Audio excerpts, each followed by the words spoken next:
ನಮಸ್ತೆ ಗೆಳೆಯರೆ. ಇವತ್ತು ಅಹೋರಾತ್ರನ ಜೀವನದಲ್ಲಿ ಅಪ್ರತಿಮ ದಿನ. ಅಹೋರಾತ್ರನ ಅರ್ಧ ವಯಸ್ಸಿನ ನಂತರವೂ ತನ್ನ ಕನಸುಗಳು ನನಸಾದ ದಿನ. ಸೂರ್ಯನಿಗೆ 50 ಪ್ರದಕ್ಷಿಣೆಗಳು ಹಾಕಿದ ಮೇಲೆ ಅಹೋರಾತ್ರನಿಗೆ ದೇವರು ಒಲಿದಿದ್ದಾರೆ ನೋಡಿ. ಇವೆಲ್ಲ ಸಾಮಾನ್ಯ ವಿಚಾರ ಅಲ್ಲ. ವಿಷ್ಣುವಿನ 10 ಅವತಾರಗಳಲ್ಲಿ ಅತಿ ಶ್ರೇಷ್ಠ 3ನೇ ಅವತಾರ ಭೂವರಾಹಸ್ವಾಮಿ. ನಿಮಗೊಂದು ವಿಚಾರ ಹೇಳ್ತೀನಿ. ಆರಾಧನಾ ಕ್ರಿಯೆಗಳಲ್ಲಿ ಅತಿ ಪ್ರಪ್ರಥಮ ಆರಾಧನೆಯಲ್ಲಿ ಸುಲಭ ಆರಾಧನೆ ಕೃಷ್ಣಾರಾಧನೆ. ಕೃಷ್ಣನ್ನ ಒಲಿಸ್ಕೊಳ್ಳೋದು ತುಂಬಾ ಸುಲಭ. ಆದ್ರೆ ರಾಮನನ್ನ ಒಲಿಸ್ಕೋಬೇಕು ಅಂದ್ರೆ 14 ವರ್ಷ ಬೇಕಂತೆ. ತುಂಬಾ ಕಷ್ಟ. ರಾಮದಾಸು 14 ವರ್ಷ ಜೈಲಲ್ಲಿದ್ರಂತೆ. ಕರ್ನಾಟಕದಲ್ಲೇ ಆಗ್ಲಿ ಯಾರ್ಯಾರು ರಾಮ ಮಂದಿರ ಕಟ್ಟಿದಾರೋ ಅದೆಲ್ಲ 14 ವರ್ಷ ಕಷ್ಟಪಟ್ಟು ಕಟ್ಟಿದ್ದಾರೆ. ಹೀಗೆ ರಾಮನಿಗಿಂತ ಶ್ರೇಷ್ಠವಾದ ಆರಾಧನೆ, ಕ್ಲಿಷ್ಟವಾದ ಆರಾಧನೆ, ಅತಿ ದೊಡ್ಡ ಆರಾಧನೆ ಅಂದ್ರೆ ನರಸಿಂಹ ಆರಾಧನೆ. ಆ ನರಸಿಂಹನಿಗಿಂತ ವೈಷ್ಣವ ಪದ್ಧತಿಯಲ್ಲಿ ಅತಿ ಕ್ಲಿಷ್ಟ ಮುಕ್ತಿಕಾರಕ ಆರಾಧನೆ ನಮ್ಮ ವರಾಹಸ್ವಾಮಿ. ನೋಡಿ ಎಷ್ಟು ಸುಂದರವಾದ ವರಾಹಸ್ವಾಮಿ, ಎಷ್ಟು ಚೆನ್ನಾಗಿದೆ, ಕ್ಯೂಟ್ ಆಗಿದ್ದಾರೆ. ಆ ಕ್ಯೂಟ್ ಆಗಿದೆಯಾ ನೀನು ವರಾಹ, ಎಷ್ಟು ಚೆನ್ನಾಗಿದೆಯಾ ಅಂತ ಭೂಮಿ ತಾಯಿ ಹೇಳ್ತಾ ಇದ್ರು ನೋಡಿ. ಕೈ ಯಾಕೆ ಅಂದ್ರೆ ಬಂಗಾರ ಹಿರಣ್ಯಾಕ್ಷನಿಂದ ತನ್ನ ಪಥದಿಂದ ಆಚೆ ಬರ್ತಾರೆ.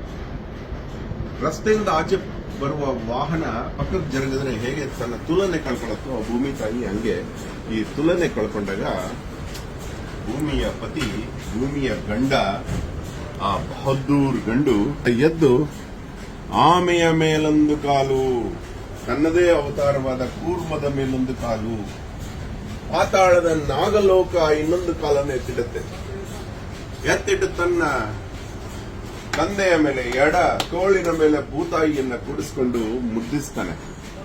ನೀ ನನ್ನ ಪತ್ನಿ, ನಿನ್ನನ್ನ ಮುಟ್ಟುವವರಿಗೆ ಉಳಿಗಾಲವಿಲ್ಲ ಅಂತ ಆ ಹಿರಣ್ಯಾಕ್ಷನಿಗೆ ಶಿಕ್ಷೆ ಕೊಡ್ತಾನೆ, ನಾಶ ಮಾಡ್ತಾನೆ. ಹಿರಣ್ಯಾಕ್ಷ ನೆಲಸಮಗೊಳ್ತಾನೆ. ಹಿರಣ್ಯಕಶಿಪುವಿನ ಅಣ್ಣ. ಅವನ ನಂತರ ಹಿರಣ್ಯಕಶಿಪುವನ್ನ ನರಸಿಂಹಸ್ವಾಮಿ ಮಾಡ್ತಾನೆ. ಭೂಮಿಯ ಎಲ್ಲ ಕೆಲಸಗಳಿಗೆ ಪ್ರಿಯನಾದ ವರಾಹನ ನೆನೆದುಕೊಂಡ್ರೆ ಭೂಮಿ ಉಳಿದುಬಿಡ್ತಾಳೆ ತನ್ನ ಪತಿಯನ್ನ ನೆನೆದುಕೊಂಡು.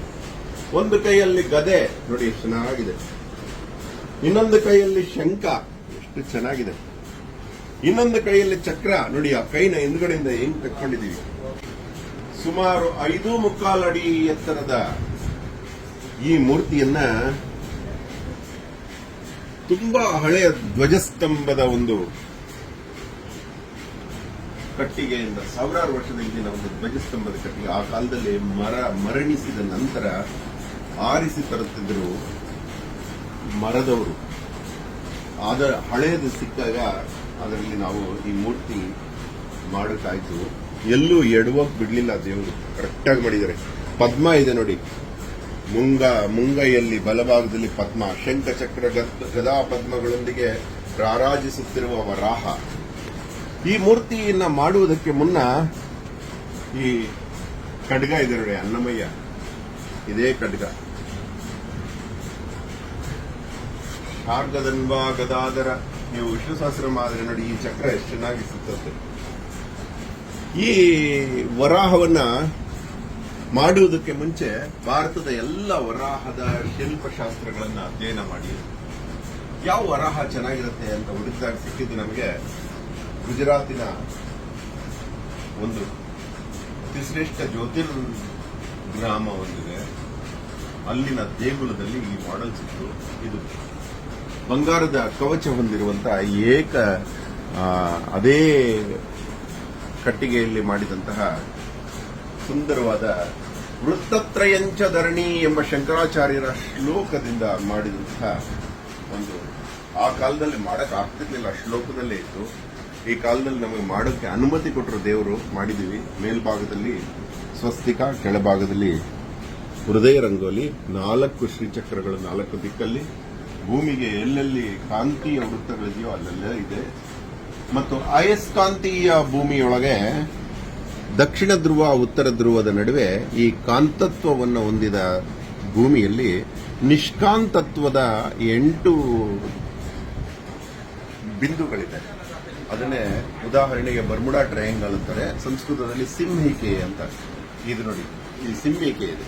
ಇದು ಭಾರತ ಆದ್ರೆ ಈ ಭಾರತದ ಕೆಳಗಡೆ ಒಂದು ಸಿಂಹಳದ ಹತ್ರ ಒಂದು ಸಿಂಹಿಕೆ ಇತ್ತು, ಅದನ್ನ ಹನುಮಂತ ನ್ಯೂಟ್ರಲೈಸ್ ಮಾಡಿದ.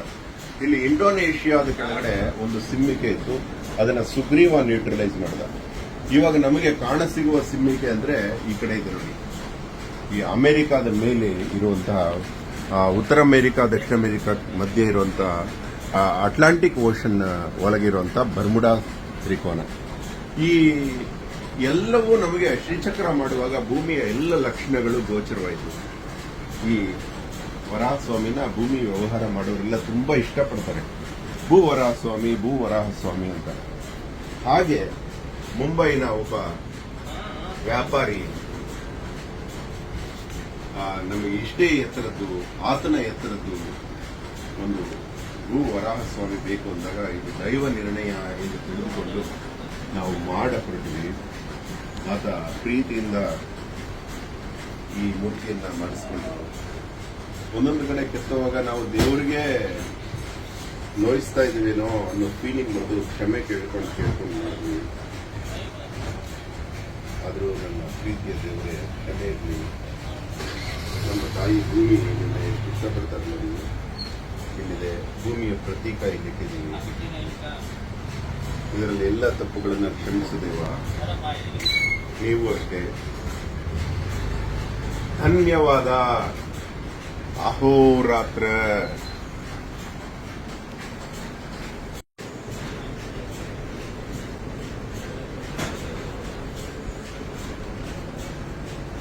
ನೋಡಿ.